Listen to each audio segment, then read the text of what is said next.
Bapak-bapak pernah lihat surga? Surga belum pernah kita rasa, belum pernah kita bayangkan. Apa yang Bapak bayangkan? Kalau Al-Quran berbicara tentang surga yang di dalamnya mengalir sungai yang terbuat dari susu, jangan kau susu bayangkan susu yang ada di rumahmu. Tidak seperti itu. Kalau Allah berkata madu di dalamnya, jangan kau bayangkan madu yang ada di rumah. Bapak tahu membedakan antara madu yang asli dengan yang palsu? Bapak tahu caranya? Nah, caranya bawa ke rumah. Kalau istri mengamuk di rumah, pasti madu asli. Ibu-ibu terancam malam ini. Ibu-ibu mau cepat masuk surga? Tidak ada jawabnya, Pak. Mau ibu? Tidak ada jawab, Pak. Silahkan suamimu kawin lagi. Dia bilang, ibu-ibu, banyak jalan menuju surga. Memang banyak tapi macet. Nah, ini jalur pintas.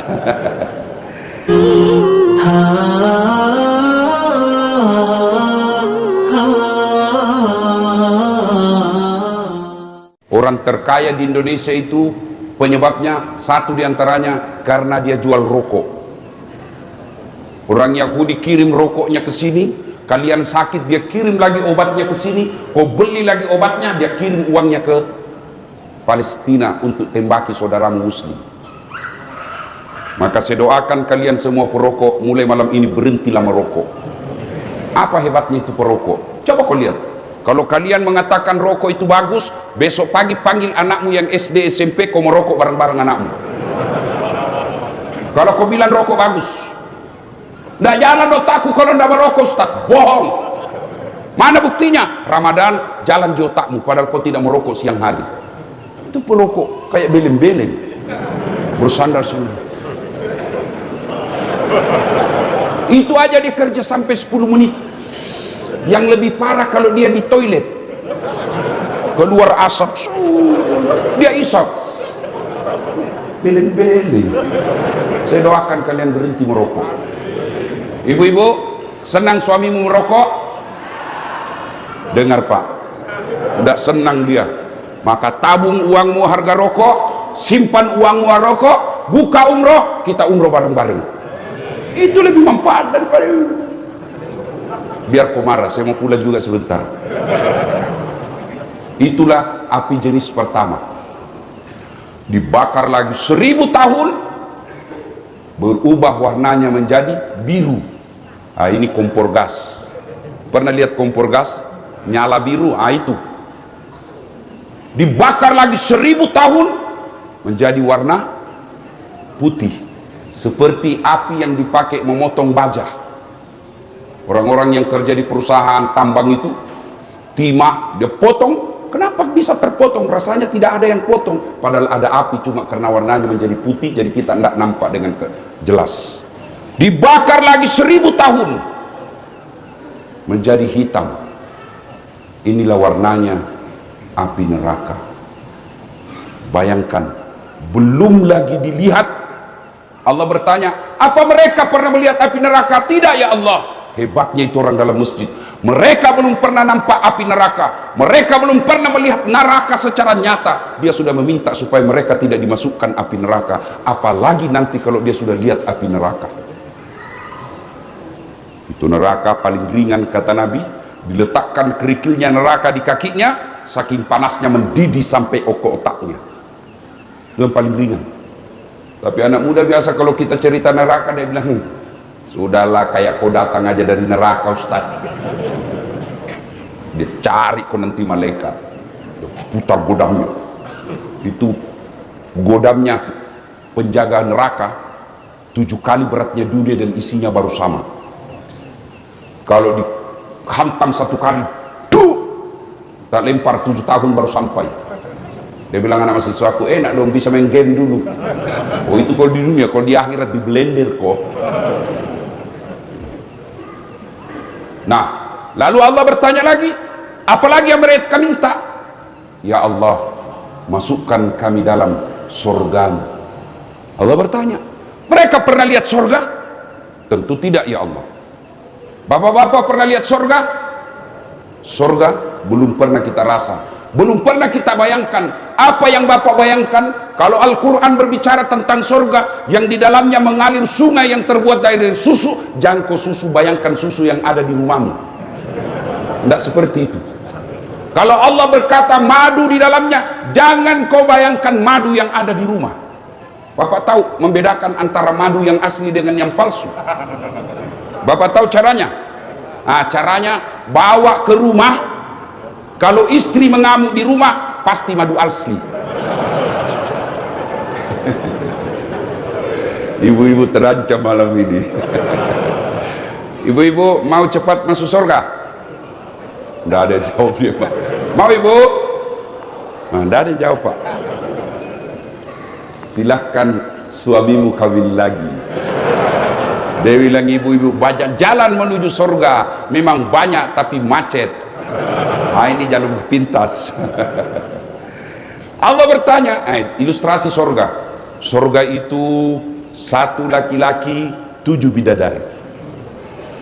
Bayangkan 7 bidadari, Pak. Dan bidadari perawan terus. Itu bidadari tidak pernah lepas perawannya. Begitu menurut hadis. Satu laki-laki, 7 bidadari. Dan di sorga baru dibayangkan apa yang kau mau sudah hadir di depanmu. Pernah dengar cerita penghuni sorga sama penghuni neraka? Belum? SMS-an lah penghuni sorga sama penghuni neraka. Dia bilang penghuni sorga, bagaimana kabarmu di situ, bro? Dia bilang, tidak ada enaknya di sini. Di blender terus kita. Siang malam tidak ada kesempatan untuk ngasuh. Waduh, dia bilang banyak artis. Dia bilang sudah hancur semua mukanya. Lalu penghuni surga, penghuni neraka berkata, kamu bagaimana kabarmu di surga? Alhamdulillah, kami nyaman di sini. Dia bilang penghuni neraka, bolehkah kami jalan-jalan ke situ? Dia bilang boleh aja. Tapi bagaimana caranya? Penghuni neraka kan kreatif. Dia bilang gampang. Kami dari neraka bikin surga, kamu juga dari neraka bikin jembatan, kami dari neraka bikin jembatan, kamu dari surga bikin jembatan. Sama-sama kita bikin jembatan, ketemu di tengah. Setuju? Setuju. Lelang proyek. Keluar pemenang tender. Waktu pekerjaan 3 hari. Hari pertama jembatan dari neraka sudah selesai 50%. Hari kedua tuntas 70%. Hari ketiga selesai efektif dan efisien. Sementara jembatan dari neraka surga belum juga mulai. Ya, lihat, kenapa ini jembatan dari surga belum mulai-mulai? Kita sudah sampai di sini. Teriaklah penghuni dari neraka, "Oi bos, kenapa itu jembatan belum kau mulai? Kami sudah sampai di tengah sesuai perjanjian. Bagaimana proyekmu? Kenapa belum mulai?" Dari surga terdengar suara, "Bagaimana mau dimulai? Kontraktor, pengawas, panitia, pemborong ada semua di situ."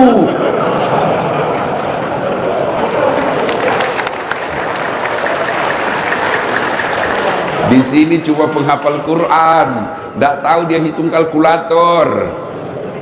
Ini biasa di kantor bupati banyak begini. Kontraktor, hati-hati kok. Kau bisa tipu akali Pak Bupati. Kamu bisa tidak dapat sama polisi. Bisa kau sogok penegak hukum, tapi demi Allah kau tidak akan pernah bisa sogok malaikat. Kau kira kau bisa lepas dari pengadilan malaikat? Mentang-mentang kau pejabat mati tembak salvo 17 kali tembakan, kau kira malaikat mundur, tambah maju malaikat. Hati-hati, biasanya yang banyak begitu tim sukses.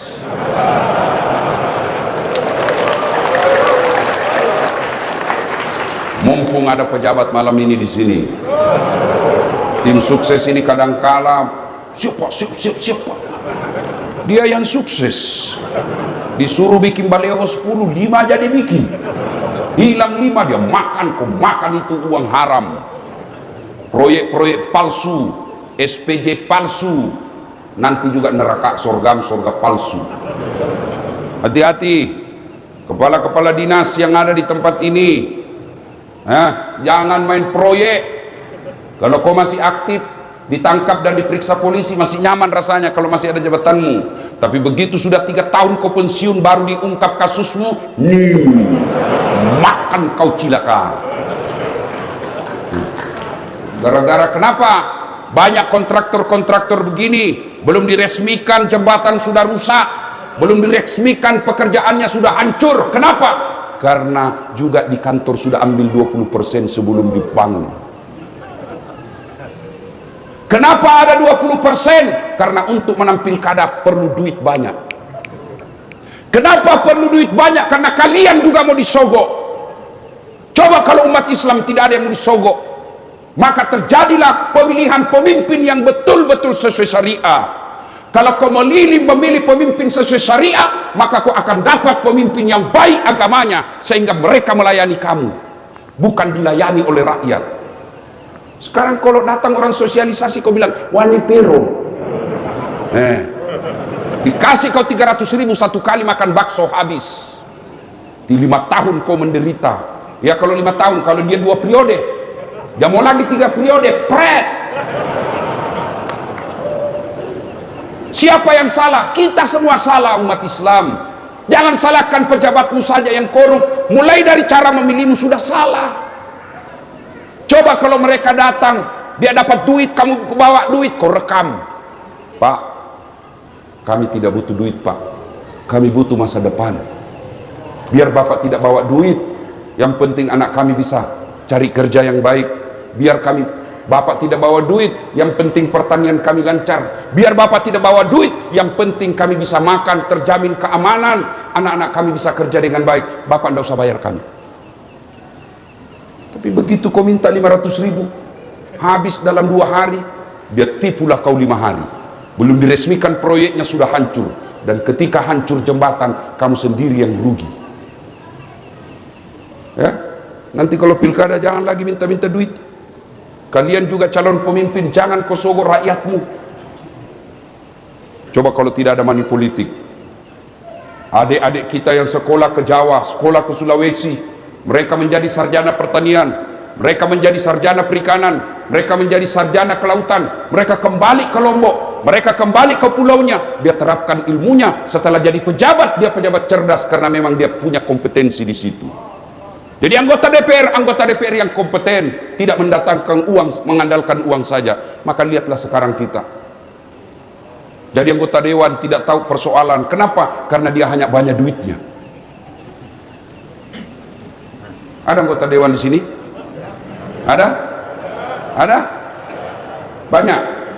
Tidak ada yang hadir, saya lihat. Coba kalau dicoblos, datang semua itu. Pakai songkok, pakai gamis, siap membela rakyat. Dia pasang fotonya di pinggir jalan, terbalik kepalanya. Dia bilang siap jungkir balik untuk rakyat. Pret. Begitu terpilih hilang, nggak pernah ketemu lagi kita. Dia ganti nomor HP-nya. Banyak di sini, banyak di kabupaten ini. Kau salah, kenapa kau pilih? Lanjut kisah. Ya Allah, masukkan kami ke surga. Lalu Allah bertanya, apa mereka pernah melihat surga? Tidak. Kau lihat itu hambaku yang ada di masjid, luar biasa imannya kepadaku.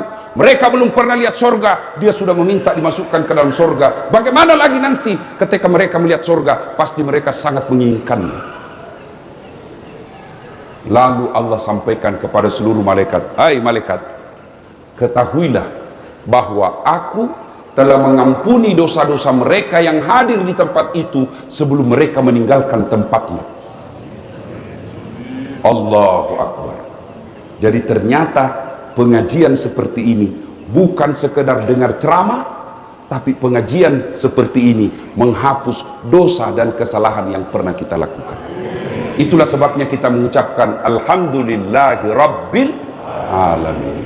Ketemu Ustadz Das'ad, kecewa bos. Apa hebatnya ini Das'ad? Kecil, ceper, kurus. Ada yang tidak enak kalau saya ketemu, ternyata kecil aja aslinya. Ibu-ibu lebih parah, dia bilang, itu juga bajunya waktu di YouTube. Alhamdulillah. Itulah sebabnya setiap ada pertemuan, Pak Bupati tadi mengucapkan Alhamdulillahirabbil alamin. Setiap ada pembicara pasti Alhamdulillahirabbil alamin. Kenapa? Pertemuan pengajian begini menghapuskan dosa-dosa.